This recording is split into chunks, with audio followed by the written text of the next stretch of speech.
Hey,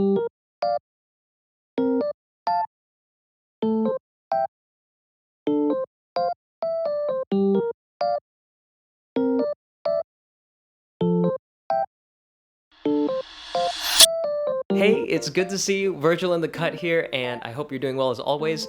I'm super excited today because we've hit a major milestone in this YouTube journey, and that's because this is episode number 10, which is really insane. I started this channel 3 months ago, and the support has been super tremendous and really encouraging. I've had a lot of fun along the way, and we're gonna keep going. So I definitely want to acknowledge 3 people in particular who do some great work at the end of this video. So now that we've got a whole quarter of a year uploaded, I thought I'd take the opportunity to talk about the journey creating this channel so far in the midst of my usual content on sustainable productivity, development, and general well-being.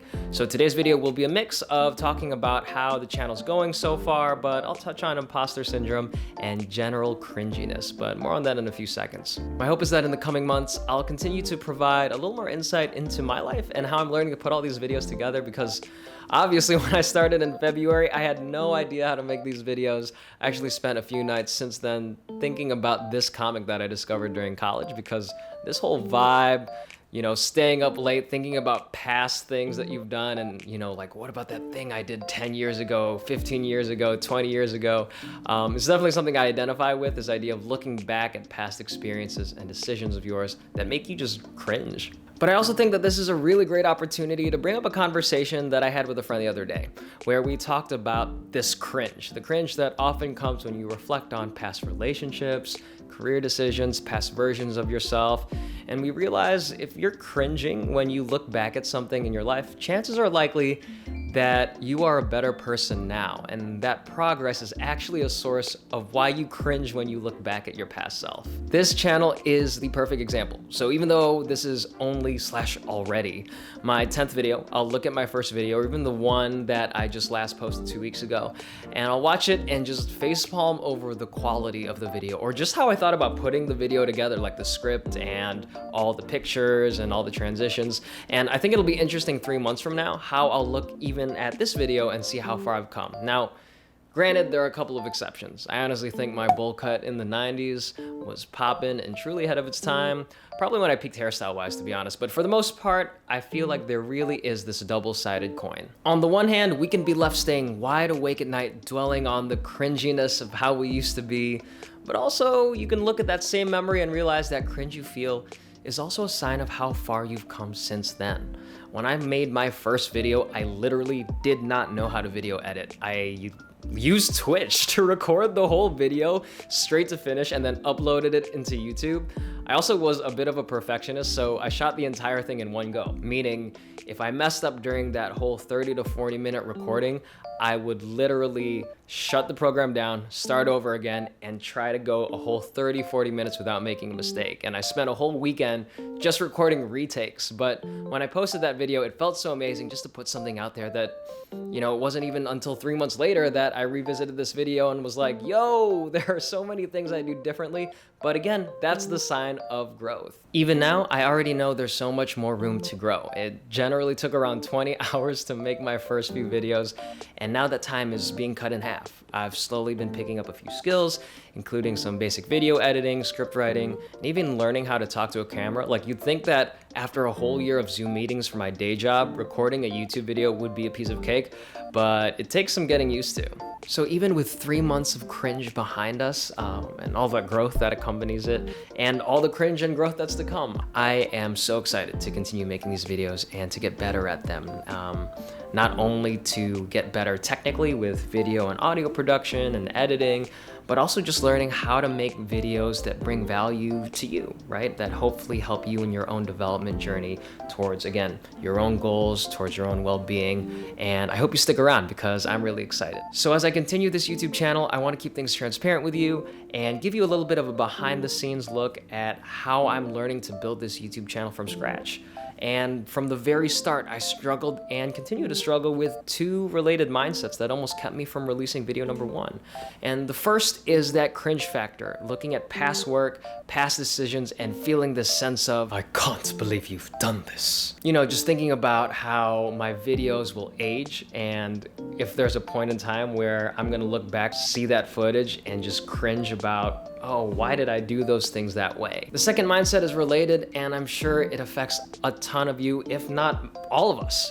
And that's the sense of imposter syndrome. Does the present version of who I am really have something of value to share with all of you for the future? At times, it feels like getting beat up by both the past, present, and future versions of yourselves. And I think it's important to talk about these mindsets in my creative process, because these were, again, two things that could have stopped me from making these videos entirely, could have stopped me from taking on this project that now just gives me so much energy, I have a ton of fun with, in the midst of being able to have this opportunity to learn new skills. And these mindsets may be mindsets that keep you from taking your next step. So, as always in a lot of my videos, here are 3 main points I want to drive home. I hope these encourage you to take the next step in whatever your journey is, whether that's a professional next step, a personal next step, or maybe it's even creative. Number 1, embrace the cringe. So let's just hit the past first. I want to invite you all to embrace the cringe, because cringe often, as I mentioned before, is just an after effect of us acknowledging that we've grown as human beings. So let's reframe the cringe. The next time you feel cringe looking at a past decision or a past version of yourself, try this. Write down what you did that makes you cringe. Like literally have it out in front of you for you to see. This is the most painful part, but it gets better. Under that, I want you to write down where you are now. Has your perspective changed? Have you grown new skills? What makes the past you so cringy to look at? And instead of just looking at past experiences as things to regret, see them as evidence of growth instead. It takes no more than 2 minutes, but it really did make a difference for me in terms of my confidence and mindset, not only in this YouTube journey, but in other areas of my life.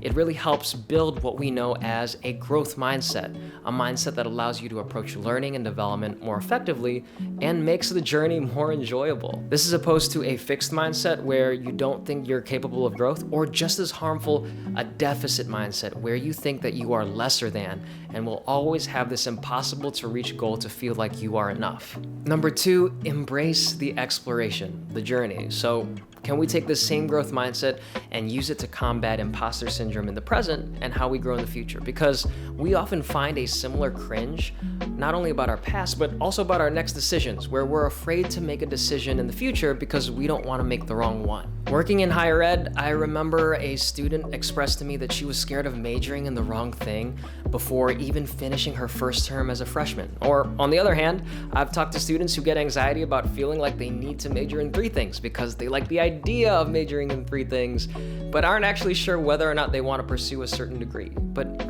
if you don't know what your options are like, or you just like the idea of something without experiencing it firsthand, you haven't given yourself space to explore. So I encourage you to embrace the exploration.